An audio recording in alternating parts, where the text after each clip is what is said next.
Our breakfast for today is Xifan. This is the rice soaked in water for overnight. Tsaipo, and then this is the egg, and the cauliflower, and chaorow, and the bread. Let's put the water for the zifan.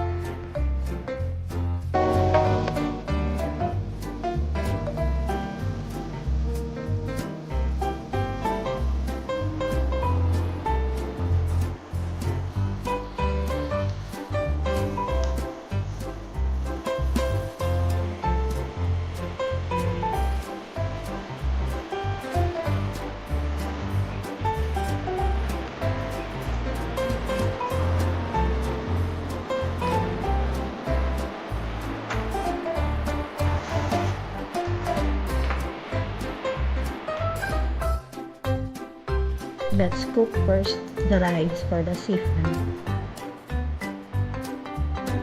While waiting for the zifan, let's toast the bread.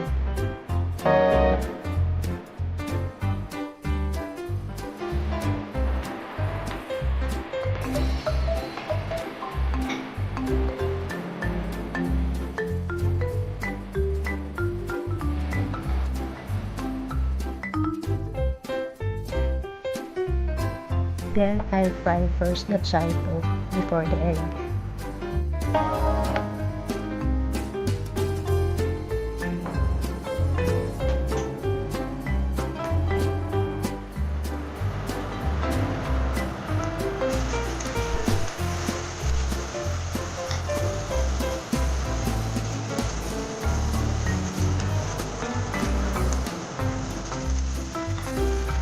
Now that Tsaipo is ready cooked, and then I'll put it in a bowl, and then I pour the eggs. I put 3 eggs in this amount of Tsaipo. So this will be for Tsaiponang. And then I taste it, and it's not salty. So I put just a little salt, and then vetsin to taste.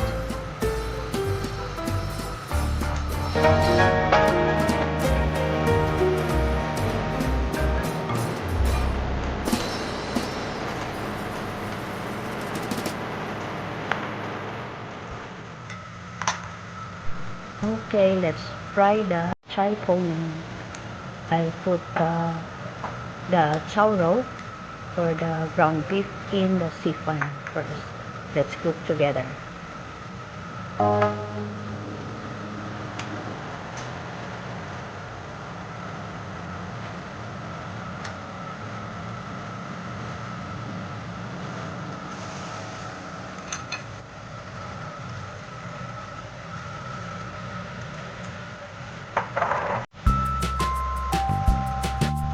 Oops, it's already cooked. Let's turn and cook the other side.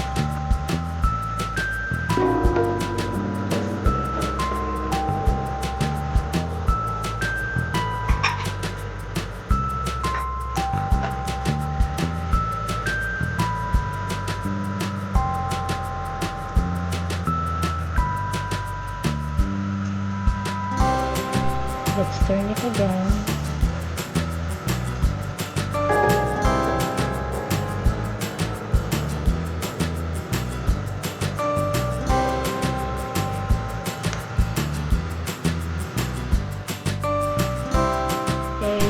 Tsaiponang is done. Wow, it's so good. It's so good. And then it's done already, our Tsaiponang. Let's transfer the zifan so that you can see clearly. Now that the chaorow is done already, and I'll put now the caulichai or the cabbage.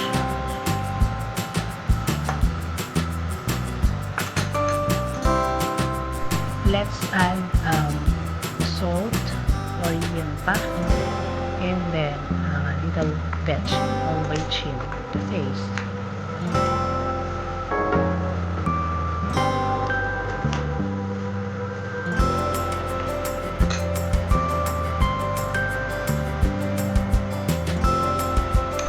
Mix it well, and then I'll taste it.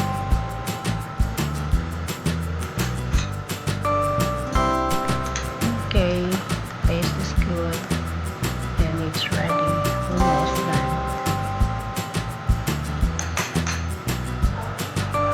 Okay, it's done. Let's cover it.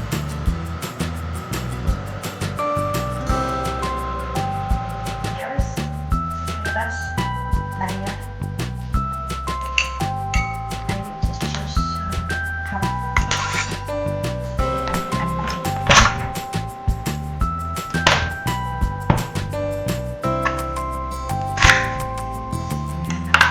Peras.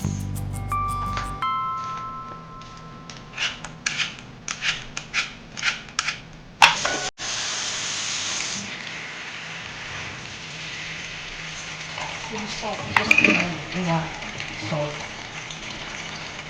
Water and salt. Para hindi mangitim.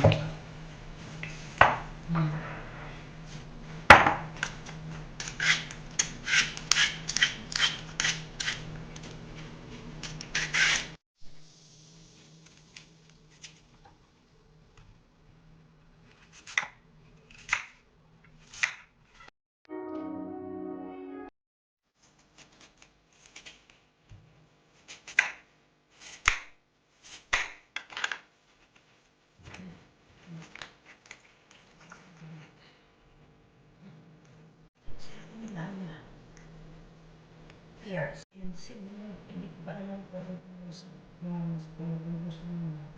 Ayan na. Si Tsaiponang, si Bread, and si Xifan. Si Laya, ang ating fruit.